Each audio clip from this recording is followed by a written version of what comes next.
সারাদিন আসলে যে নির্বাচনী সামগ্রী বিভিন্ন কেন্দ্রে কেন্দ্রে পৌঁছে দেওয়া হয়েছে, এখন হচ্ছে আইন শৃঙ্খলা রক্ষা বাহিনী তারা কিন্তু বিভিন্ন জায়গায় অর্থাৎ বিভিন্ন কেন্দ্রে যাওয়ার জন্য প্রস্তুতি নিচ্ছেন। এখানে এসে চট্টগ্রামে এই যে জেলা স্টেডিয়াম মাঠ, এটা হচ্ছে কেন্দ্র মূল। এখান থেকে কিন্তু আইন শৃঙ্খলা বাহিনীর সদস্যরা বিভিন্ন জায়গায় কিন্তু যাচ্ছেন। আমরা একটু দেখানোর চেষ্টা করি যে ফায়ার সার্ভিসের কর্মীরা কিন্তু পাশেই দাঁড়িয়ে আছেন, অর্থাৎ অনাকাঙ্ক্ষিত ঘটনা ঘটলেই ফায়ার সার্ভিসের কর্মীরাও কিন্তু সেই যে ঘটনাস্থলে তারা যাবেন, সেজন্য কিন্তু আমরা দেখতে পাচ্ছি ফায়ার সার্ভিসের একটি দল তারা কিন্তু প্রস্তুতি নিচ্ছেন এবং সেই দলটি কিন্তু বিভিন্ন জায়গায় কোনো রকমের অনাকাঙ্ক্ষিত ঘটনা ঘটলে সেখানেই যাবে।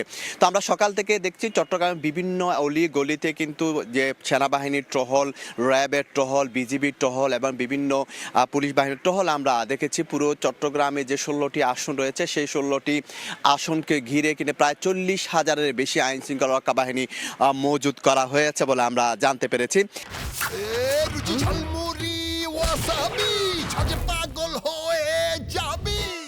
আর সেখান থেকে কিন্তু প্রায় 27,000-এর মতো আনসার সদস্য রয়েছে।